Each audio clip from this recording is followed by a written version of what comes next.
পবিত্র ঈদ উল ফিতরের যে জাতীয় ঈদগাহ নামাজের যে প্রস্তুতি আপনাদেরকে নিয়ে আমি দেখার জন্য এসেছি এখানে। আপনারা নিজেরাও দেখছেন যে মোটামুটি আমাদের প্রস্তুতি প্রায় শেষের দিকে।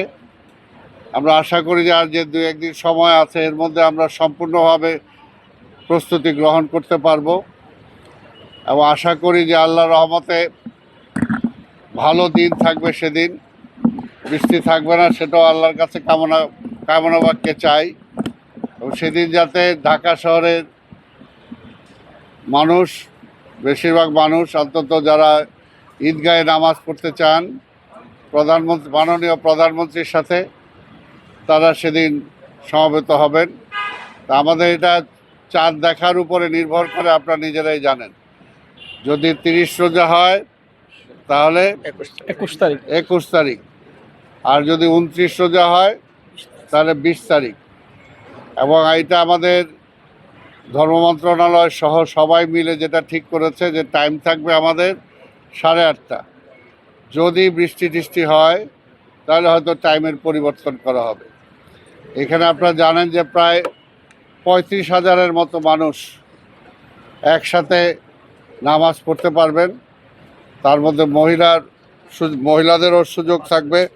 প্রায় 3500 জন মহিলাও এখানে নামাজ পড়ার সুযোগ পাবেন। যেহেতু গরম পড়ে গেছে, আমরা শীতাতপ নিয়ন্ত্রণের ব্যবস্থা রাখার জন্য চেষ্টা করব। পর্যাপ্ত ফ্যান এবং যেহেতু প্যান্ডেল করা হয়েছে, যে দিনের বেলাও সকালের বেলাও লাইটের ব্যবস্থা আমাদের থাকবে। অজুখানার ব্যবস্থা থাকবে, যারা অজু ছুটে যাবে বা অজু করতে চান তাদের জন্য ব্যবস্থা থাকবে। মহিলাদের জন্য আমার হাতের ডান পাশে আলাদা প্রবেশপথ এবং নামাজের ব্যবস্থা তাদের জন্য আলাদা থাকবে। খাবারের পানির ব্যবস্থা আমরা এখানে রাখবো, যদি পানি তেষ্টা পায়, কারণ রোজার শেষ, সেই সময় মানুষে কিছুটা পানির তেষ্টা পেতেই পারে। পানির ব্যবস্থা আমরা রাখবো। আর ভিআইপি কাতারের জন্য, যেটা আপনারা সচরাচর সবসময় দেখে এসেছেন, ভিআইপি কাতারে জায়নামাজের যে টোটাল ব্যবস্থা, সেটা যতটুকু আমাদের মাননীয় প্রধানমন্ত্রীর সিকিউরিটি সহ সবাই বসে যতটুকু তারা আমাদেরকে এগ্রি করবে ততটুকু আমরা সেখানে ব্যবস্থা করব। আর নামাজের মধ্যে অনেক বয়স্ক মানুষ আসতে পারে, সেটার জন্য হয়তো ইমার্জেন্সি অনেকের টয়লেটের ব্যবস্থাও যদি প্রয়োজন হয়, আমরা ভ্রাম্যমাণ টয়লেটের ব্যবস্থা এখানে রাখব।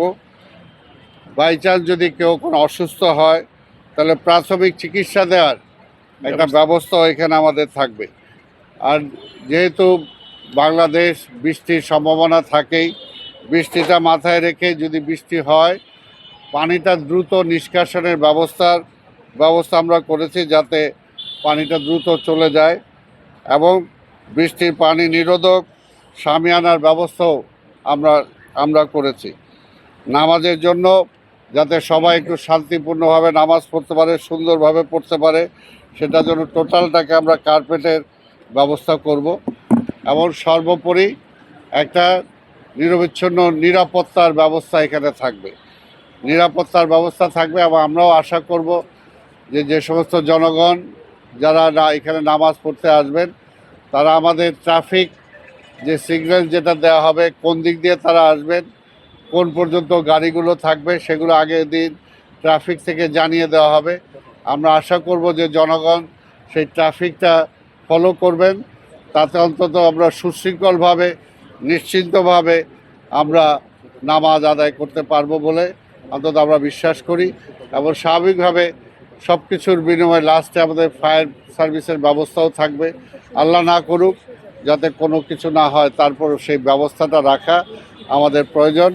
তা আমি ইতিমধ্যেই আমাদের নবনির্বাচিত মাননীয় প্রধানমন্ত্রী দেশনায়ক তারেক রহমানকে আমি দাওয়াত দিয়েছি, উনি অ্যাকসেপ্ট করেছেন। উনি আমাদের সাথে এই ঈদগাতে উনি নামাজ পড়বেন। মাননীয় প্রধানমন্ত্রী এবার এখানে নামাজ পড়বেন, তো কাজে এটা তো স্বাভাবিকভাবে ঢাকাবাসীর জন্য একটা আনন্দের ব্যাপার। এবং তারা এখানে আসতে চাবে, ওনার সাথে মিট করার চেষ্টা করতে চাবে, ওনার সাথে নামাজ পড়তে চাবে। তবে আমরা যেটা চাবো যে আমরা আমাদের পরিষ্কার পরিচ্ছন্নতার আমাদের যে বাহিনী আছে তারা রীতিমতো সেগুলো কাজ করবে। তা আমরা নগরবাসীকে বলবো যে অন্তত নগরটাকে যাতে সবাই আমরা নিজেরাও পরিচ্ছন্ন রাখার জন্য চেষ্টা করি।